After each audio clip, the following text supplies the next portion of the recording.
이번 주에는 두 가지 주제로 수업을 진행하겠습니다. 첫 번째 주제는 리스너와 필터이고 두 번째 주제는 로그 관리입니다. 먼저 리스너와 필터에 대해서 알아보도록 하지요.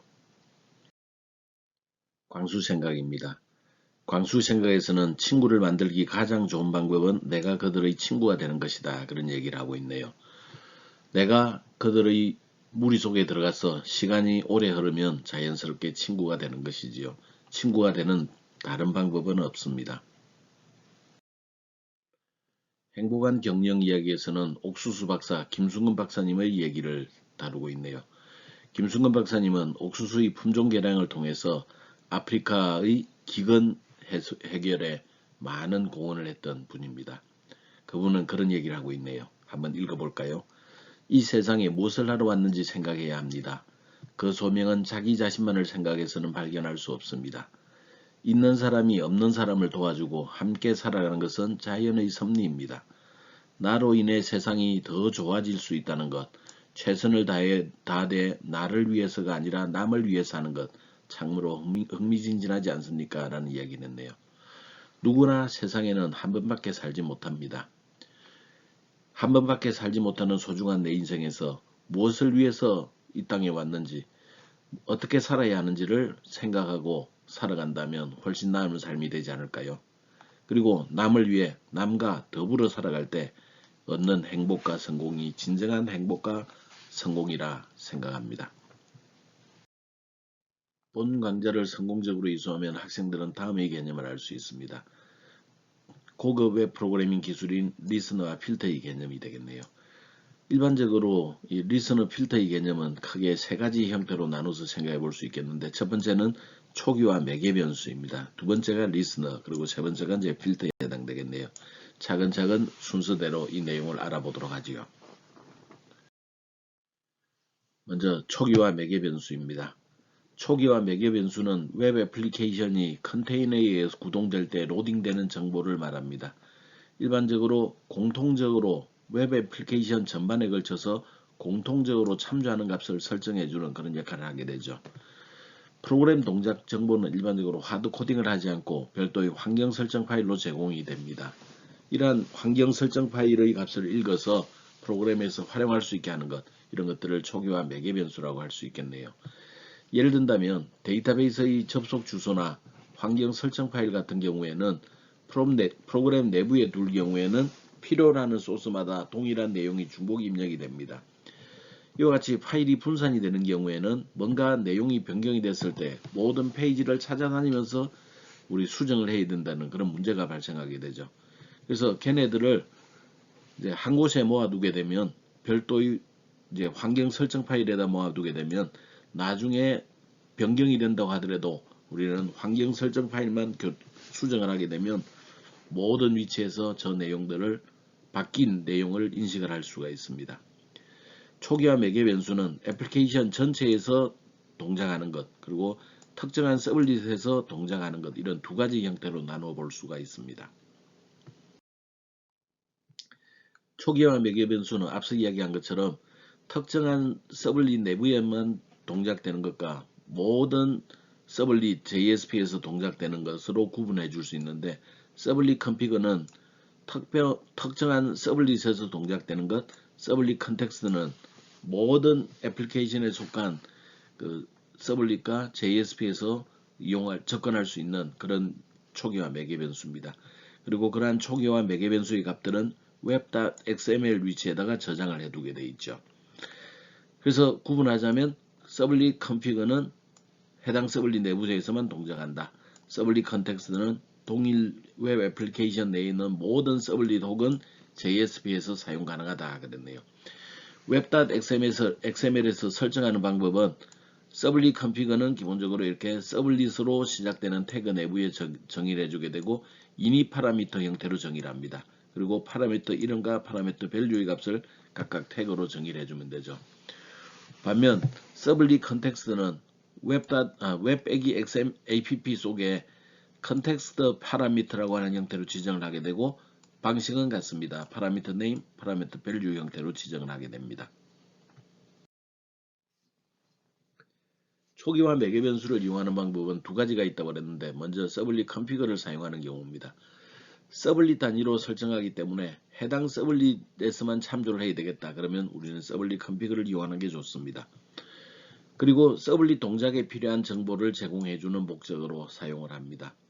서블릿 코드 내에서 해당되는 값을 찾아내고자 할 때는 get init parameter라고 하는 메서드를 실행을 하면 되겠고, 괄호 속의 따옴표 속에다가 파라미터 name을 적시해주면 됩니다. 그러면 파라미터 value의 값을 인식을 해낼 수가 있습니다.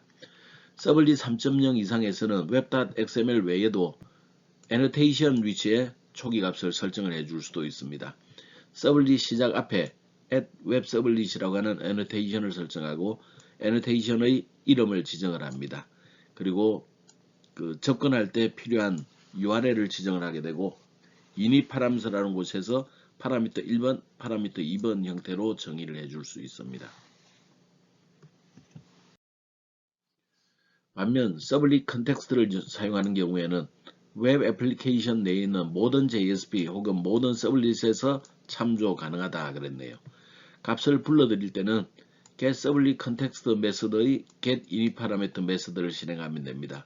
가로 속의 따옴표 속에 파라미터 name을 넣어주게 되면 설정되어 있는 파라미터 value 값을 읽어낼 수가 있죠. 또한 web.xml에서 초기화 매개 변수 값을 설정해 주는 것은 앞서 설명했습니다. web-app 속에 컨텍스트 파라미터를 지정하고 파라미터 이름, 파라미터 value 형태로 지정해 주면 됩니다. 실습 1에서는 서블릿 컨텍스트 초기화 매개 변수 관리에 대해서 알아보겠습니다. web.xml 파일에 초기 매개 변수를 설정을 해두고 모든 서블릿이나 JSP에서 참조할 수 있도록 해주는 것이 서블릿 컨텍스트입니다. 여기에 파일의 구조를 보자면 web.inf 속에 web.xml 파일이 있습니다. 여기에는 초기화 매개 변수를 설정을 해두고 있죠.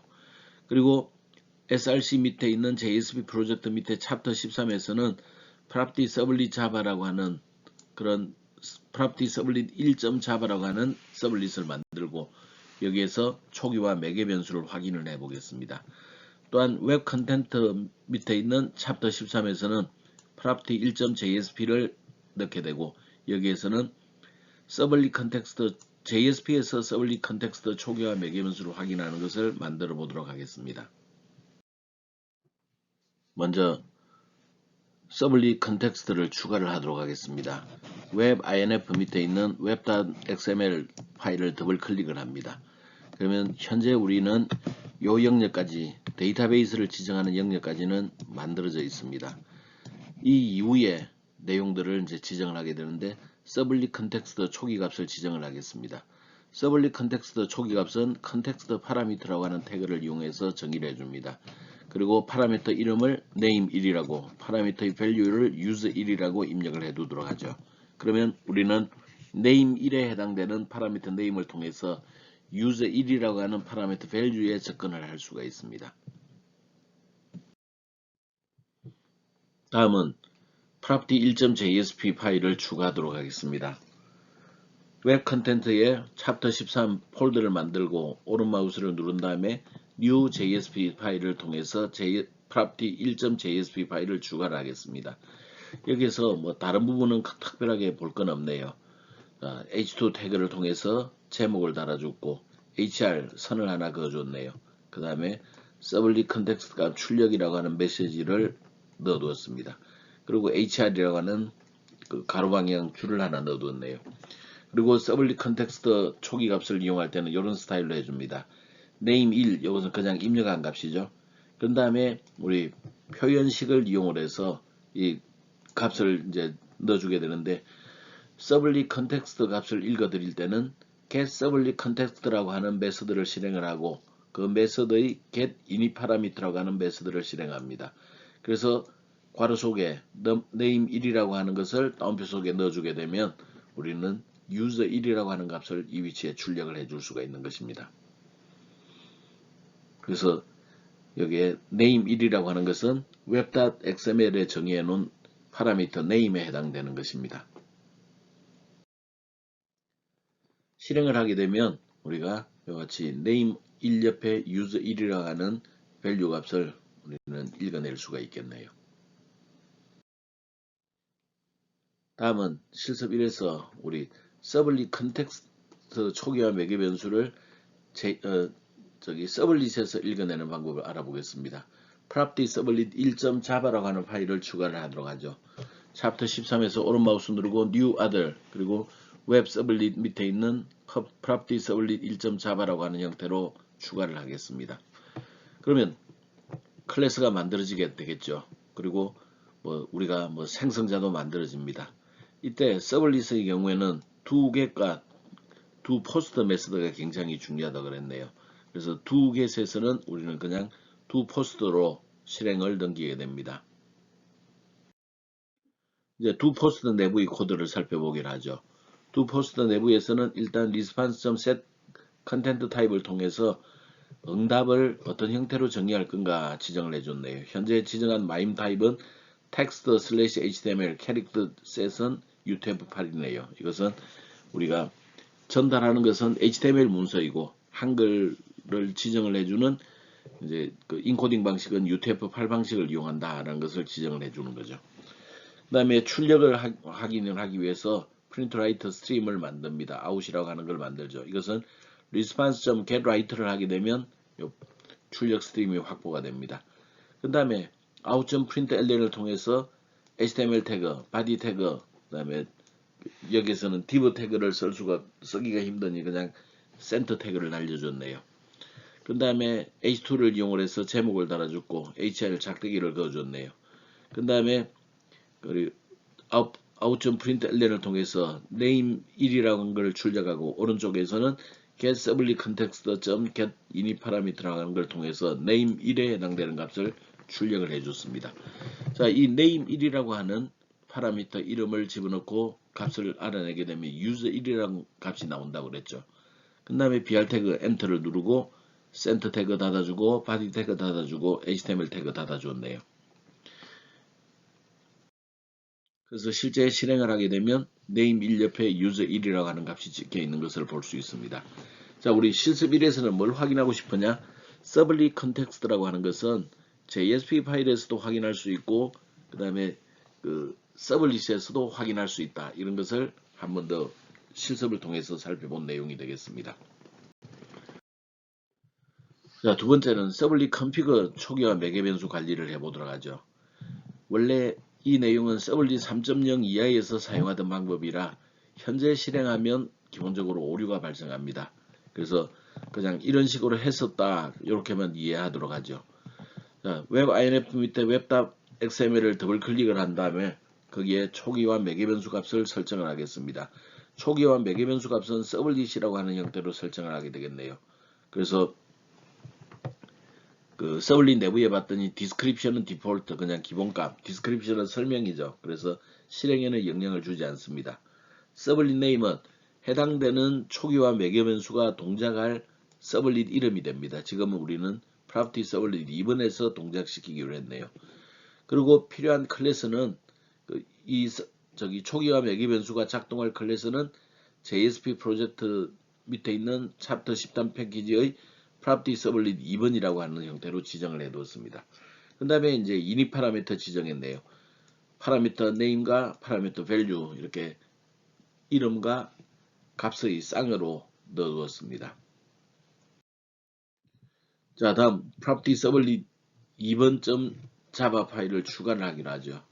그래서 챕터 13에서 오른 마우스 누르고 property 서블릿 2.java라고 넣어주면 되겠습니다. 같은 방식으로 두 개 방식으로 들어온 것은 두 포스트 방식으로 동작을 포워딩 시켜 주었습니다. 다음은 두 포스트 메서드의 동작을 살펴보겠습니다.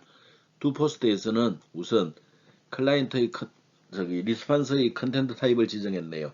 HTML 문서로 지정했고 한글 인코딩 방식을 UTF-8 방식으로 했다 그랬네요. 그 다음에 출력 스트림, printWrite 출력 스트림 out을 확보했습니다. 그 다음에 화면에다 출력했네요. out.println HTML 태그 날려주고 body 태그 날려주고 center 태그 날려줬네요. 그 다음에 H2는 제목 크기 2의 제목 태그가 되겠네요. 그래서 제목을 달아주고 HR 가로방향 줄을 하나 달아줬습니다. 그 다음에 일단 서블릿 컨텍스트 초기화 매개 변수를 한번 읽어봤네요. 서블릿 컨텍스트 초기화 매개 변수는 모든 서블릿에서 동작 가능하기 때문에 앞서서 1번만 되는 게 아니라 요 2번 예제에서도 당연히 동작이 돼야 되겠네요.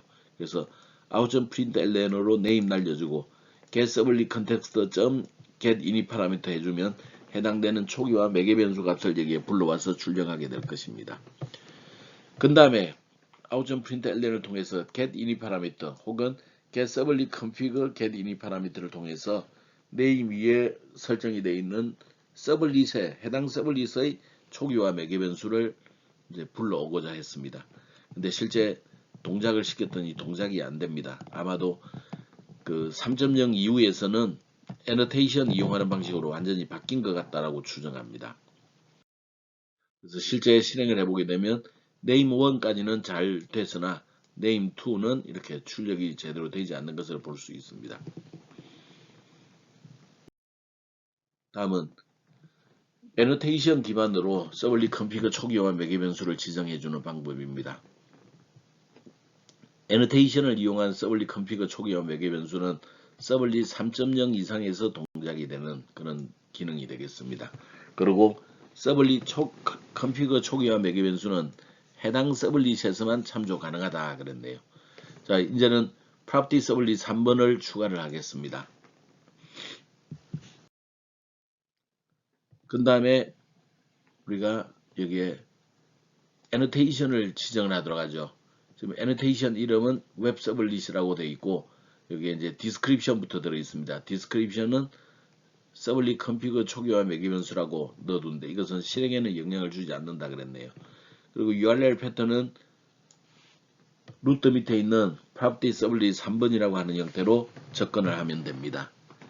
그리고 init 파라미터에서 웹 init 파라미터로서 name 3번의 value user 3이라고 넣어두었네요. 자, do get 메서드에서는 do post 메서드로 실행을 옮겨갔습니다. 이제는 do post 메서드를 보기로 하죠. 거의 뭐 내용이 아주 큰 차이 나지 않습니다. 먼저 response.set content 타입을 통해서 응답이 HTML 형식으로 날아간다. 캐릭터 인코딩 타입은 UTF-8 방식이라는 걸 지정을 했네요. 그리고 print write 객체를 확보를 했습니다. 그 다음에 HTML 태그, body 태그, center 태그를 날렸고 H2 태그로 제목을 날렸습니다. HR 가로방향 줄을 하나 날렸죠. 그리고 서블릿 컨텍스트 초기화 매개 변수라고 하는 제목을 날려줬습니다. 그리고 HTR 가로방향 줄무늬를 하나 더 넣어뒀네요. 그 다음에 우리가 out.println을 통해서 get 서블릿 컨텍스트 get init 파라미터 그러면 이것은 서블릿 컨텍스트 초기화 매개 변수입니다. 이것은 어느 위치에서나 읽어드릴 수 있어야 된다고 그랬죠. 그래서 저 위치에는 user1이라고 출력이 될 겁니다. 그리고 HR과 HR 사이의 제목을 통해서 annotation 기반 서블릿 config 초기화 매개 변수라고 하는 제목을 달아주었네요. 그 다음에 name3은 get init 파라미터를 통해서 name3을 찍어주었고 그 다음에 밑에 name3은 get 서블릿 config를 통해서 get init 파라미터를 실행을 해줬네요. 사실 두 개는 거의 같은데 get 그 서블릿 config라고 하는 메서드는 생략을 해도 바로 그 내 컴퓨터에 내 서블릿에만 동작하는 거기 때문에 저 메서드는 생략해도 get init 파라미터를 통해서도 충분히 결과를 얻어낼 수가 있습니다.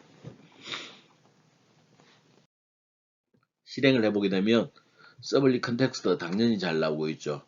그 다음에 그 웹 애너테이션 기반의 서블릿 컨피그 초기화 매개 변수도 이와 같이 제대로 잘 인식이 되고 있는 것을 확인할 수가 있습니다. 다음 두 번째 주제인 리스너로 들어가 보도록 하죠. 리스너는 컨테이너에서 발생하는 특정 이벤트 상황을 모니터하다가 실행되는 특수 형태의 서블릿입니다. 여기에는 웹 애플리케이션에 초기 데이터를 공급하는 목적 또는 상황에 따라서 자동으로 동작하는 프로그램을 구현하고자 할 때 이 리스너를 사용을 하게 됩니다. 리스너라고 하는 것은 일반적인 형태인 서블릿이 아니라 이벤트에 따라서 동작하는 인터페이스를 구현해 주는 그런 클래스입니다.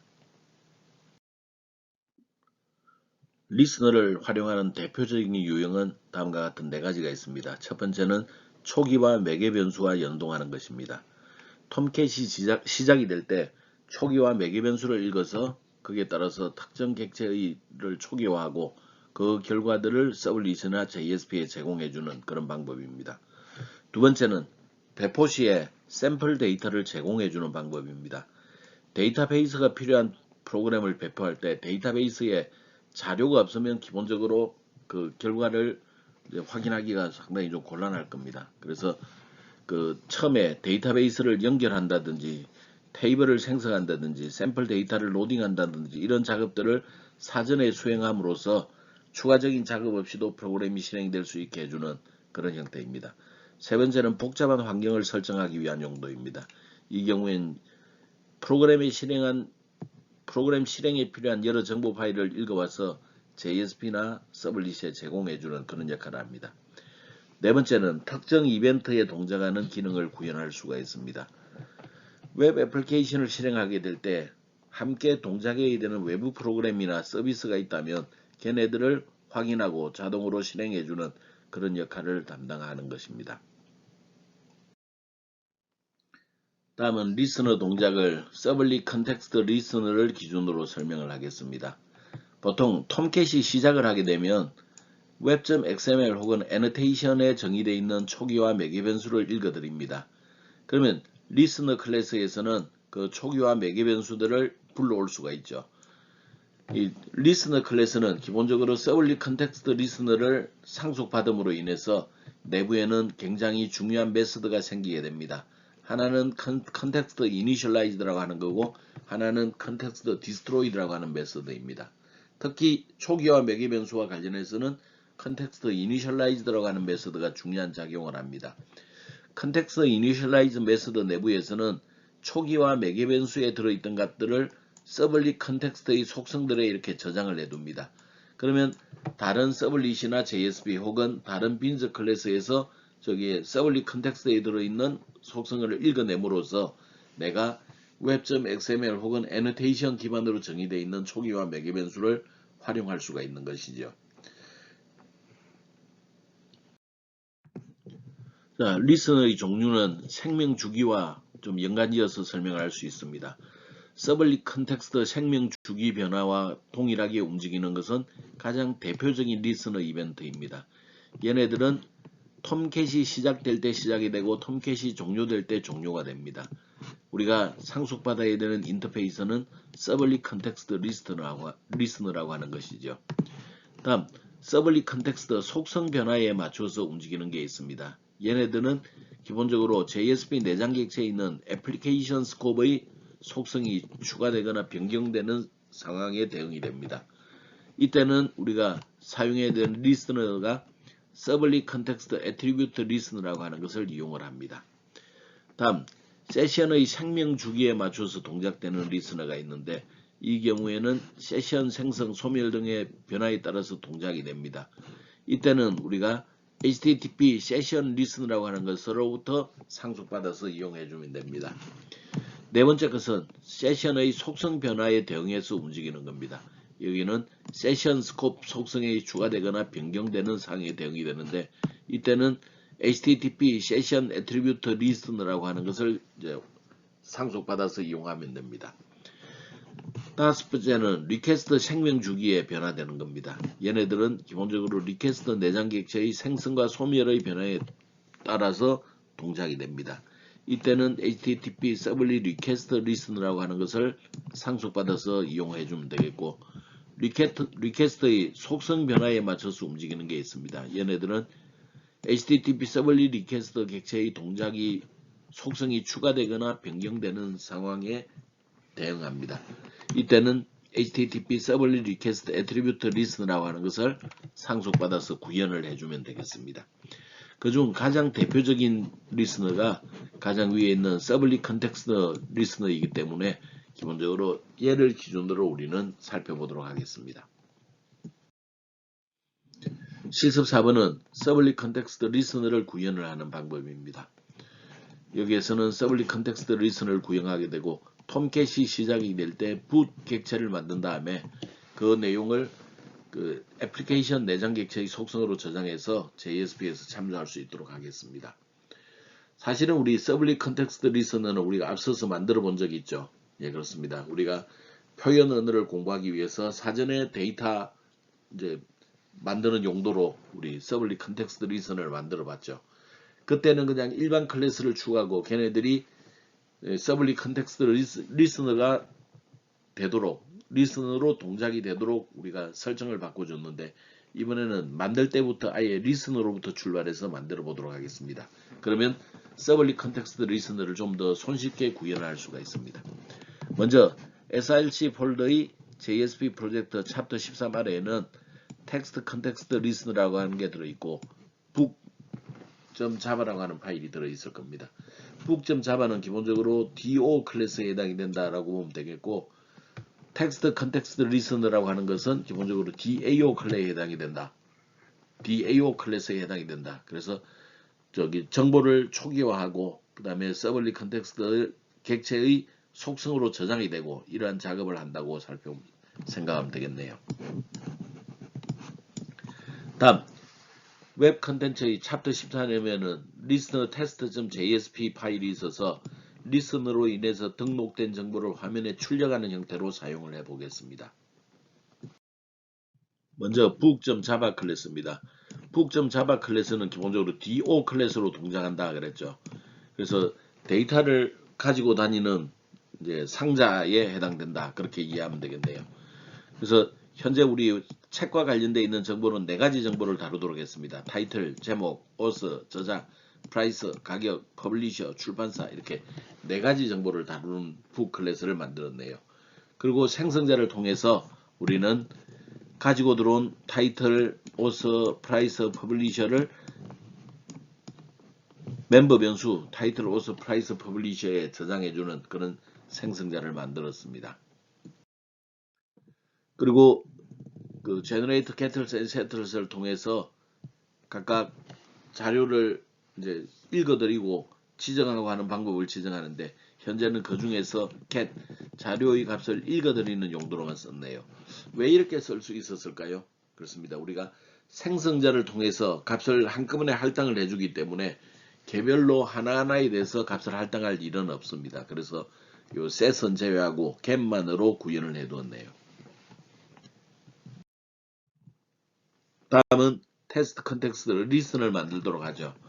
우리가 소스에서 오른 마우스 뉴 리스너를 통해서 추가를 하겠습니다. 그러면 좀 더 손쉽게 리스너를 구현할 수 있습니다.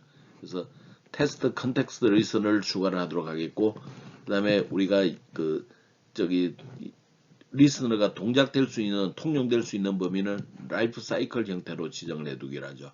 라이프 사이클 형태로 지정하는 순간 우리는 상속받을 리스너가 서블릿 컨텍스트 리스너로 곧바로 결정이 되는 걸 확인할 수가 있습니다. 뭔가 다른 형태로 내가 뭐 구현을 해주고 싶다 그러면 다른 스코프에 해당되는 것을 선택을 하면 되겠습니다. 일단 우리는 그냥 서블릿 컨텍스트 리스너로부터 상속받는 걸로 하겠습니다. 그 다음에 피니시를 누르도록 하죠. 그러면 이와 같은 형태가 나올 겁니다.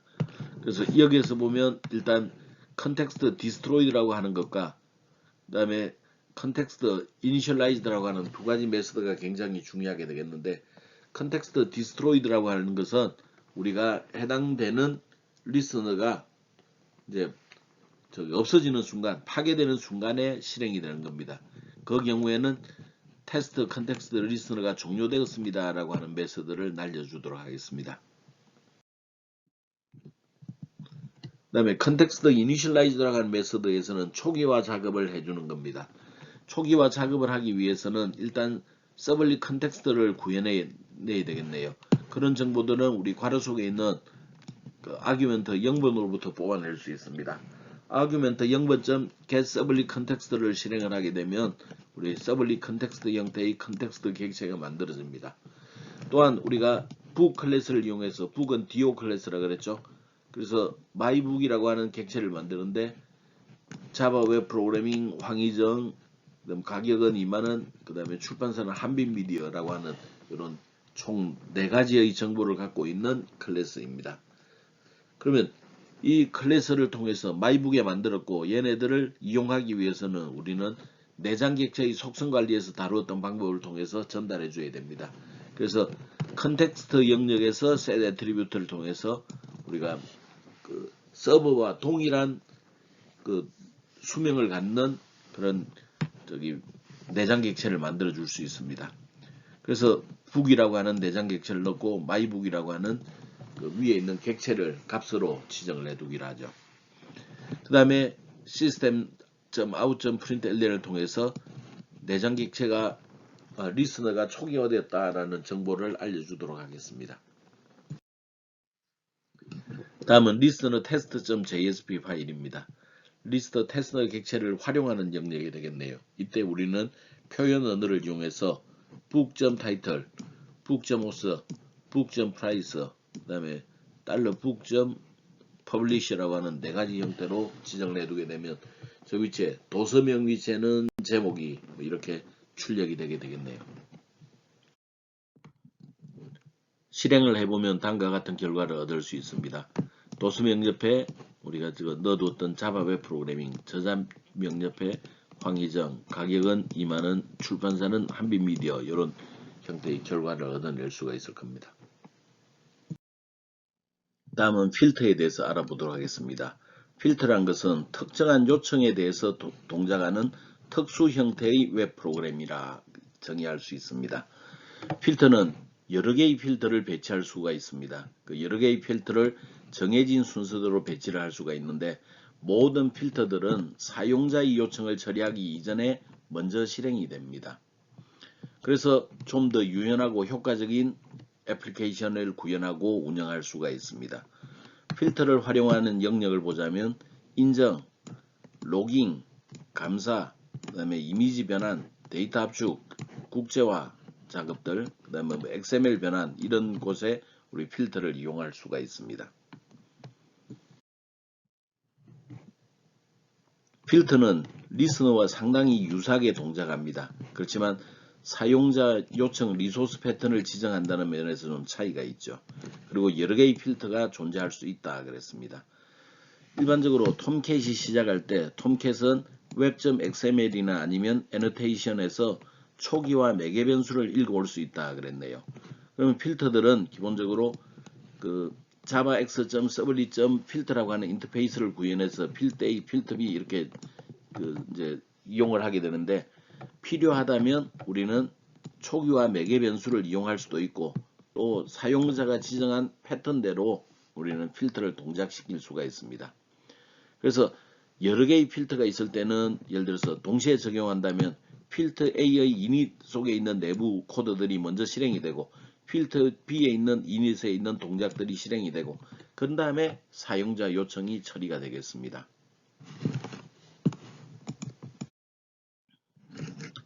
필터의 실제 기능은 두 필터라고 하는 메서드 내부에 기술된 내용으로 이루어집니다. 근데 필터는 기본적으로 여러 개가 지정이 될 수 있습니다. 그러면 필터 체인에 의해서 동작이 되는데 예를 들어서 서블릿 A 같은 경우에는 필터 A의 두 필터도 실행하고 필터 B의 두 필터도 실행하고 필터 C의 두 필터도 실행을 합니다. 그래서 모든 필터를 다 거쳐야만 서블릿 A가 동작이 되겠네요. 반면 서블릿 B도 A, B, C 모든 필터를 거칩니다. 서블릿 C는 필터 A는 거쳐야 되겠네요. 근데 필터 C도 거쳐야 됩니다. 그러나 필터 B의 경우에는 거치지 않아도 됩니다. 서블릿 D의 경우에는 필터 A만 경유를 하면 되겠네요. 그래서 각각 우리가 여러 개의 필터들이 있을 때 나에게 필요한 필터들이 어떤 게 있는지라는 것을 지정하면 우리는 손쉽게 이와 같이 동작을 시켜줄 수가 있습니다. 실습5에서는 한글 처리 필터를 구현해 볼까 합니다. 일반적으로 HTML 폼을 통해서 전달되는 입력 자료에 한글이 포함이 되어 있으면 기본형이 EUC KR로 되어 있기 때문에 우리가 한글로 인식하지 않고 보통 우리가 글자가 깨졌다라고 하는 형태로 인식하기 힘든 글자로 나옵니다. 근데 우리가 한글의 경우에 UTF-8 방식의 인코딩을 처리를 해주게 되면 기본적으로 이제 한글로서 제대로 인식이 됩니다. 그러면 우리가 이 필터를 이용을 해서 만약에 한글 인코딩을 처리를 해줄 수 있다면 아마도 굉장히 효과적으로 프로그램을 처리해 줄 수가 있을 겁니다. 이런 필터를 통해서 한글 인코딩을 지원하는 것은 스프링 프레임워크에 기본적으로 포함이 되어 있습니다.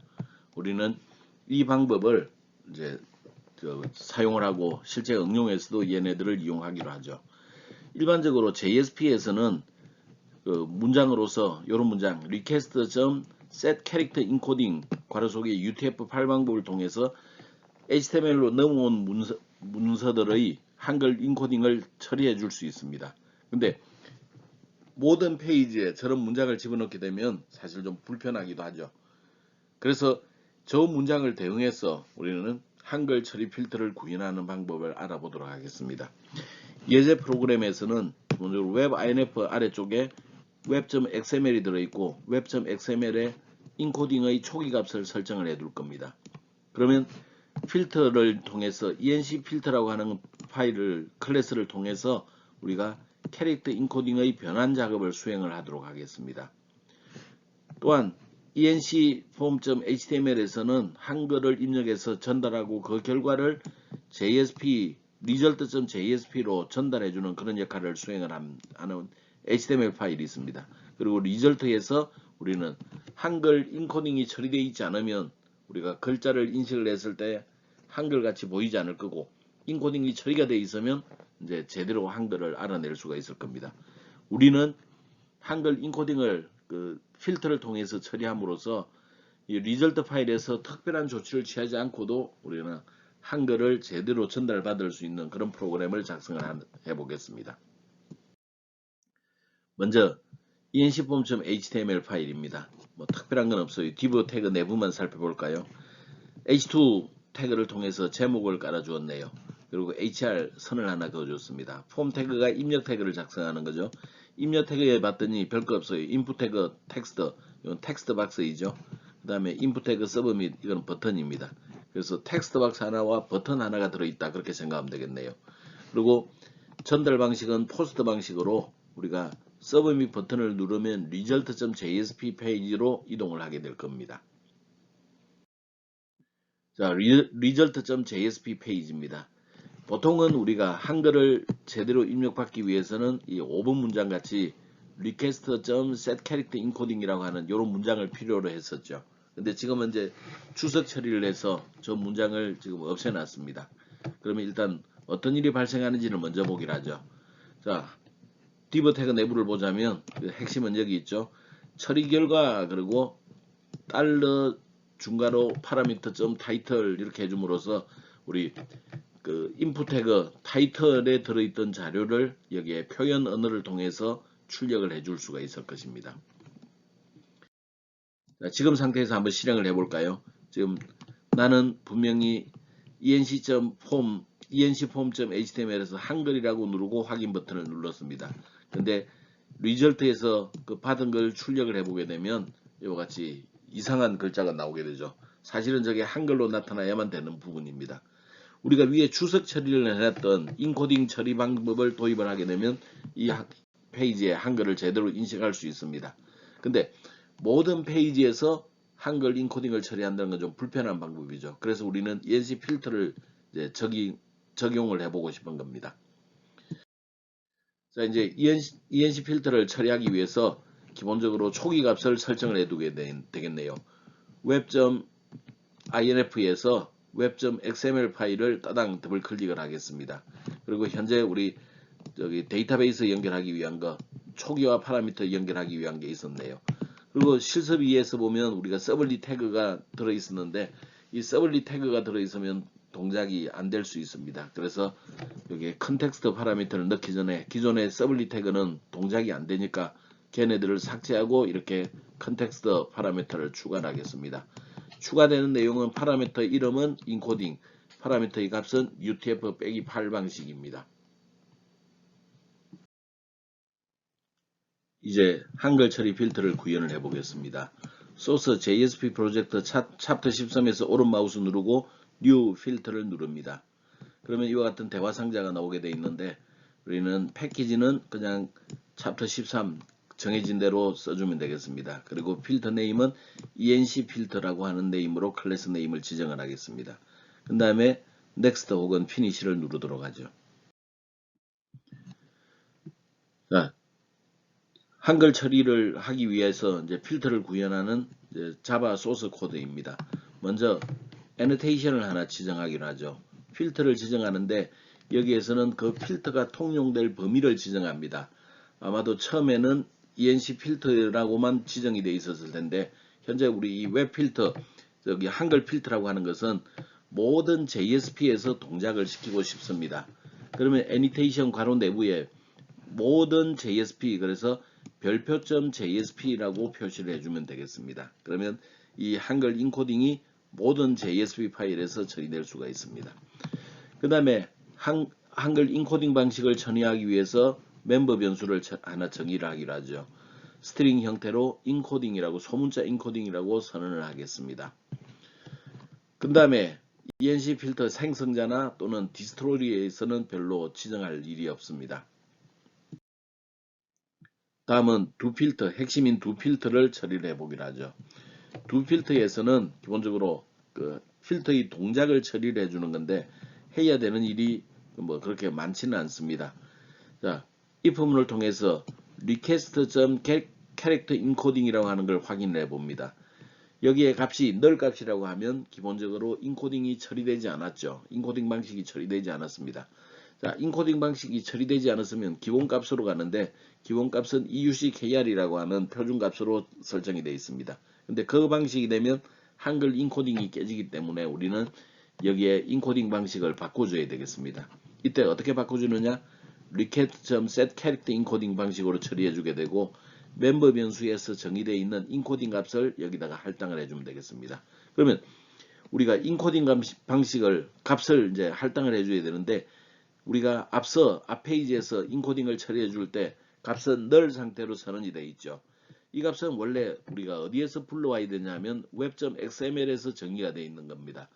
web.xml에 정의되어 있는 인코딩 방식을 여기에다가 할당을 해준다면 이 문장 43번 문장에 의해서 자동으로 인코딩이 설정이 되어 있지 않을 때는 인코딩 방식이 처리가 되는 그런 형태입니다. 자, 다음은 init 메서드를 보죠. init 메서드는 필터의 초기 값을 이제 처리해주는 그런 구조가 되겠습니다. 여기서 하는 것은 this.encoding, 이거는 멤버 변수 인코딩이네요. 멤버 변수 인코딩을 우리는 초기화 매개 변수에서 읽어드릴 겁니다. 자, 초기화 매개 변수는 get subly context 메서드를 실행하고 get init 파라미터를 처리해주면 되겠죠.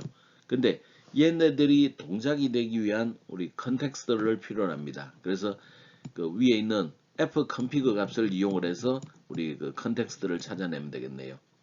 그리고 인코딩이라고 하는 그 파라미터 값을 정의를 해주게 되면 이 인코딩이라고 하는 파라미터 값은 우리 web.xml에서 UTF-8이라고 하는 형태로 정의가 되어 있습니다. 그러면 this.encoding의 UTF-8 방식으로 정의가 되어 있겠고 얘네들이 43번 문장에 의해서 이제 정상적인 캐릭터 인코딩으로 이제 동작할 수 있겠습니다.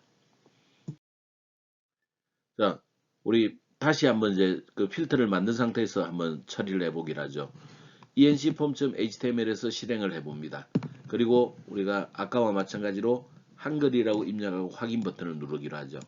분명히 우리 result.jsp에서 캐릭터 인코딩 처리하는 문장 절대 수정하지 않았습니다. 그러나 필터에 의해서 한글이라고 하는 제대로 된 값을 출력할 수 있음을 확인할 수가 있습니다. 이번 시간에는 우리 listener 필터 개념을 살펴봤네요. 그리고 초기화 매개 변수를 처리하는 방법에 대해서도 알아보았습니다. 혹시 학습을 하는 과정에서 의문사항이 생기면 언제든지 SNS로 보내주십시오. 그리고 또한 우리 대면 수업에서 질문하는 방법도 있겠습니다. 다시 한번 강조합니다. 노덤케이션, 어리석은 질문은 없는 법입니다.